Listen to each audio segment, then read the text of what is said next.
আসসালামু আলাইকুম, মিনাসান কনিচিওয়া। আজকে আমরা চলে আসলাম কোবে শহরের সবথেকে নান্দনিক যে ভিউটা পাওয়া যায়, কোবে মেরিকান পার্ক।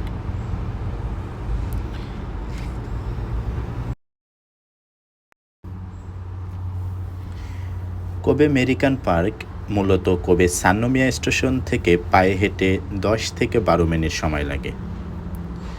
এখানে আসলে আপনি একসাথে সমুদ্র প্লাস কোবে যে পোর্ট অফ টাওয়ারের যে টাওয়ারটা, এছাড়া এখানে আসলে আপনি অসংখ্য বাংলাদেশি বা বিদেশিদের সাথে পরিচিত হওয়ার বড় একটা সুযোগ পেয়ে যাবেন। এই যে সার্কেলটা আছে এখানে মূলত মানুষ ওঠে। এটা অনেকটা আমাদের বাংলাদেশে যেমন দোলনা ছিল, ঠিক ওইটার ডিজিটাল।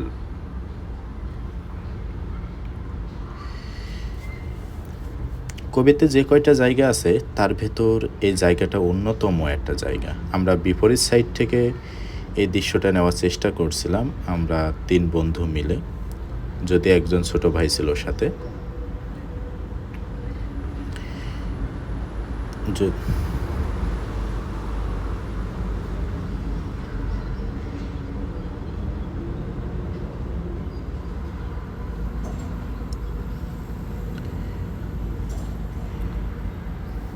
কোবে মেরিকান পার্কে আপনি ইচ্ছা করলে ট্রেনে করে আসতে পারবেন, বা ওসাকা থেকে অনেক সময় দেখা যায় যে ওসাকা পোর্ট থেকে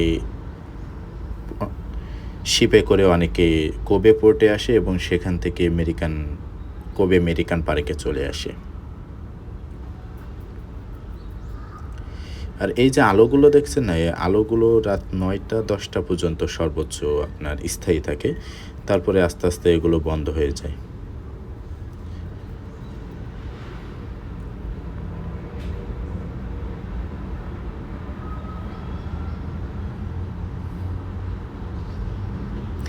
এই যে বি কোবেটা মূলত মেরিকান পার্কটা মূলত বি কোবের আশেপাশে অবস্থিত।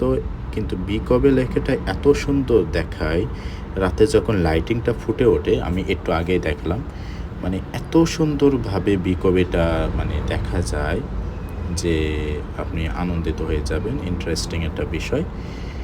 যদিও আমি তার সামনে ছবি তুলতে চেয়েছিলাম, কিন্তু ফরেনারদের চাপে সেখানে আমি আসলে যেতে পারি নাই।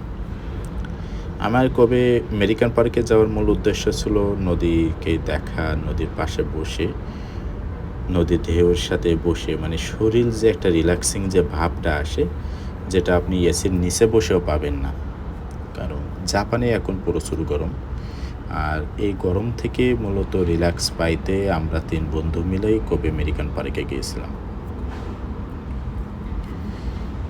আর কোবে মেরিকান সান্নোমিয়াস এই যে হোটেলগুলো দেখছেন, এগুলো নরমালি পানির ওপর তৈরি করা।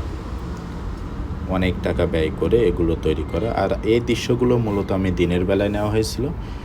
আর রাতের দৃশ্য তো আপনারা একটু আগেই দেখলেন যে মেরিকান পার্কটা আসলে দেখতে কেমন।